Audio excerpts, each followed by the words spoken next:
Hey everyone, so a while back I stumbled across my old Magic the Gathering deck. I've been having a lot of fun going through it again and, reminiscing about old times playing with my friends at study hall. So I dug it out so we can kind of go through it again, just for one last time. So it was a pure black deck. It focused primarily on zombies, griefing your opponent, doing some direct damage. It was a very, very simple deck and I loved it. I honestly thought this was my favorite deck. I tried my hand with a white deck, an angel deck, but it wasn't as fun. So what was this deck all about? Focused a lot on Nantucket Husk over here. So Nantucket Husk had a really cool effect. Sacrifice a creature, you get +2/+2 to the end of the turn. So I had a bunch of these, but I also had a bunch of these guys here. Festering Goblin, he festers. So the cool thing about Festering Goblin is you can get him out really, really quickly in the game. Zombie, 1 black mana. He also gave your opponent -1/-1 to one of their creatures. But Nantucket Husk would always eat one of these guys, gain a buff, and the opponent would get debuffed as well. But you could also pair him up here with Lord of the Undead. Lord of the Undead would also give all my zombies, which like I said, my deck was almost entirely zombies. It would give them all +1/+1, but you could, for a low mana cost, you could bring back some of your zombies. So I'd always revive Festering Goblin, bring him back in, and he'd be more food for the old Nantucket Husk, or I could bring a whole bunch of them back, and they would get a bunch of buffs from Lord of the Undead. And they would be a little bit of a standing army there, which is kind of cool. Severed Legion, I loved it a lot because it had Fear, and Fear was really handy with this moderate mana cost too. Gutless Ghoul, same thing. Sacrifice a creature, 9 times out of 10, it was Festering Goblin, and I would gain some life back. If it had Lord of the Undead out, Gutless Ghoul also got a good buff. Pretty cool. So, heavy hitters would come into play. Here's Ascendant Evenkhar. Evenkhar would also give all my creatures +1/+1. Since it was a pure black deck, entirely all my creatures would get that buff. Really useful. My opponent, on the other hand, would also get -1/-1. This one's a bit of a risk to use because you never know if you're going to play an opponent with another black deck, but all my friends used red and green decks, so I liked him. He got a lot of play. Other creatures here, non-zombies. Highway Robber. This was pretty fun to use as well. Also, I like the old artwork. +2, you gain 2 life, your opponent loses 2 life. So if I managed to get all these guys out, it's pretty cool. Opponent got some nasty damage thrown their way. Knight of Dusk, also a fun grief card. Let's pay attention to this effect over here too. All right, so she was only 3 mana, but if someone's blocking her, she could destroy them, no matter how strong they are.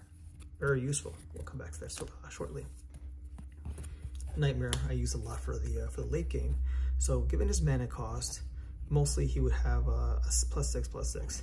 I used to have some cards in this deck are missing. I used to have some Dark Rituals in here. I had a Phage the Untouchable. I had another Festering Goblin and Nantucket Husk. I don't know where they went, so who knows. But Nightmare came out a lot towards the end game as well. So it was very useful.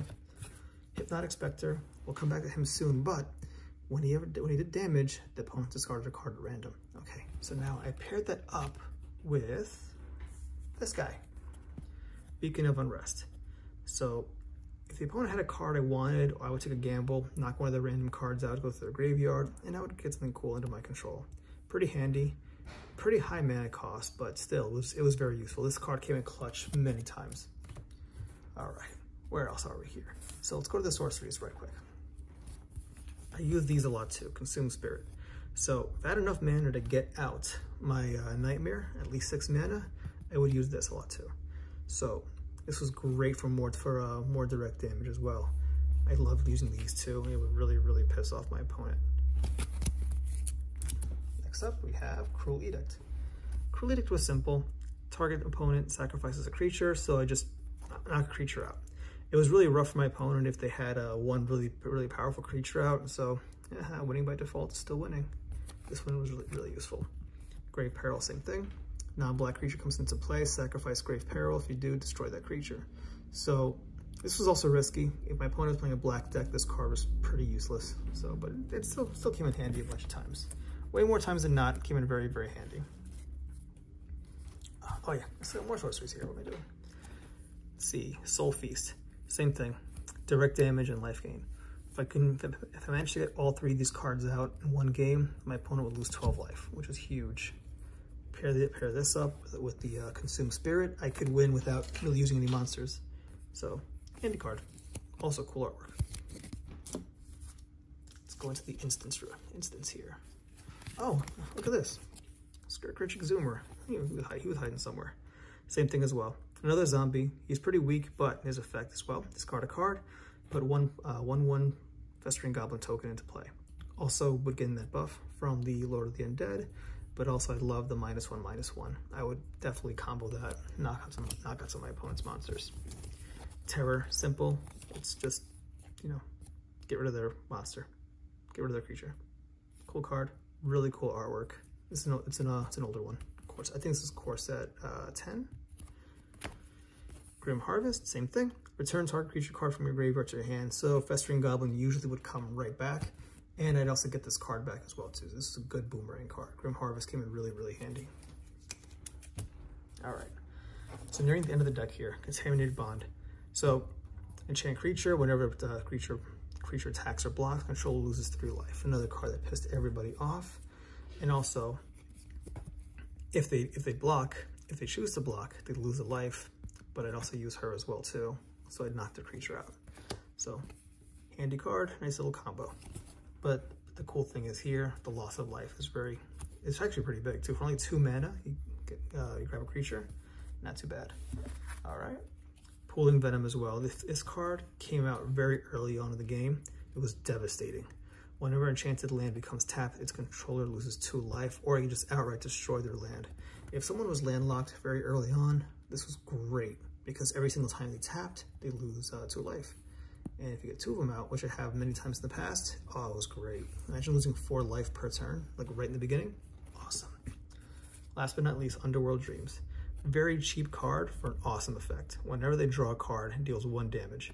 So that's outstanding. This card came in really handy many, many times, and it actually won me a few games, especially if you're playing with multiple opponents. This is a really cool card. So that's pretty much it. It's a simple deck, simple beatdown deck. There were some good alternate strategies, such as if they had a lot of blockers out and I couldn't get some monsters going, I could definitely resort to the sorceries or the enchantments. But I love this deck. This deck lasted me a long, long time. It never sadly saw official play because I just never really got out there, but it was great when you're playing with a group of friends and just, you know, putting your money together, buying cards, booster packs. It was a good time.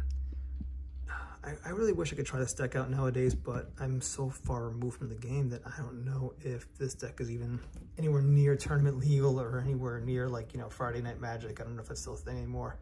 If it's even legal for, you know, any regulated play.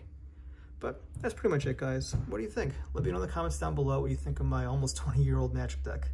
All right, until then, take care, stay safe, and thanks again.